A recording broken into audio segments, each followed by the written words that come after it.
जिस प्रकार से मनुष्य अपने फटे पुराने वस्त्रों को त्याग कर नए वस्त्र धारण करता है, उसी प्रकार मृत्यु होने पर आत्मा पुराने तथा व्यर्थ शरीर को त्याग कर नया शरीर धारण करती है। वासांसी वस्त्र जीर्णानि फटे पुराने, यथा जिस प्रकार विहाया त्याग कर नवानि नए गृहंती धारण करता है, नर मनुष्य अप्राण्यन्य, तथा उसी प्रकार शरीरानि शरीर को विहाया त्याग कर जीर्णानि व्यर्थ अन्यानि भिन्न सयाति प्रवेश करता है, नवानि नए देही देहधारी आत्मा। आत्मा की प्रकृति का निरंतर निरूपण करते हुए भगवान श्री कृष्ण पुनर्जन्म की अवधारणा को दोहराते हुए उसकी तुलना दैनिक क्रियाकलापों से कर रहे हैं।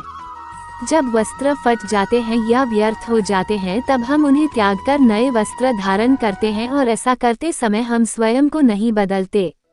इसी प्रकार समान दृष्टि से जब आत्मा जीर्ण शरीर को छोड़ती है तब उसमें किसी प्रकार का कोई परिवर्तन नहीं होता। न्याय शास्त्र में प्रदत्त निम्न तर्क द्वारा पुनर्जन्म की अवधारणा सिद्ध की गई है। जातस्य हर्षभय शोक संप्रतिप्ते।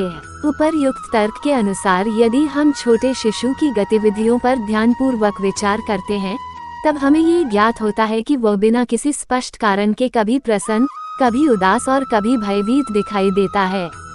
न्याय शास्त्र के अनुसार छोटा शिशु अपने पूर्वजन्म का स्मरण करता रहता है और इसी कारण समय समय पर उसकी मनोदशा में परिवर्तन देखने को मिलता है। हालांकि जैसे जैसे उसकी आयु बढ़ती है तब उसके मन मस्तिष्क में वर्तमान जीवन के संस्कार पूरी तरह अंकित हो जाते हैं तथा जिसके परिणाम स्वरूप उसके पूर्वजन्म की स्मृतियां विलुप्त हो जाती हैं। इसके अतिरिक्त जन्म और मृत्यु की प्रक्रिया भी अत्यंत पीड़ादायक होती है, जो हमारी पूर्वजन्म की स्मृतियों के ठोस अंशों को मिटा देती है। पुनर्जन्म के पक्ष में न्याय शास्त्र का दूसरा तर्क जिसमें ये कहा गया है स्तन्याभिलाषात्, इसमें यह वर्णन किया गया है कि नवजात शिशु को भाषा का कोई ज्ञान नहीं होता। तब फिर कोई माँ जब अपने बालक के मुंह में अपना स्तन डालकर उसे दूध पीना या स्तनपान करना कैसे सिखा सकती है? ऐसा इसलिए होता है क्योंकि नवजात शिशु ने अपने अनंत पूर्व जन्मों में यहाँ तक कि पशु की योनि में स्तन, निप्पल और थन से अपनी असंख्य माताओं का दूध पिया होता है। इसलिए जब माँ अपने बच्चे के मुंह में स्तन का अग्रभाग डालती है, तब बच्चा स्वतः अपने पूर्व जन्म के अभ्यास के आधार पर अपनी माँ का स्तनपान करना आरंभ कर देता है। पुनर्जन्म की अवधारणा को स्वीकार किए बिना मानव मात्र में भेद करना अनिवार्य और तर्कहीनता है। उदाहरणार्थ मान लो यदि कोई व्यक्ति जन्म से अंधा है, तब वो व्यक्ति यह कहे कि उसे ऐसा दंड क्यों मिला, तब इसका तर्कसंगत उत्तर क्या होना चाहिए? यदि हम कहते हैं कि ये सब उसके पूर्वजन्मों के कर्मों का परिणाम है, तब वो ये तर्क देगा कि उसने केवल वर्तमान जीवन को देखा है और इस प्रकार से जन्म लेते समय उसके कोई पूर्वकर्म ही नहीं है जो उसे इस जन्म में बुरा फल देते।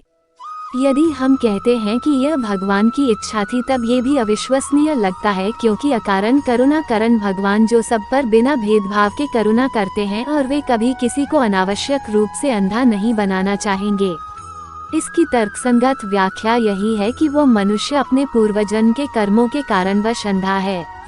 इस प्रकार सामान्य मत और धर्म ग्रंथों के प्रमाणों के आधार पर हमें पूर्वजन्म की अवधारणा को स्वीकार करना चाहिए। ऐसे ही अच्छी बातें जानने के लिए हमारे साथ बने रहें। राधे राधे।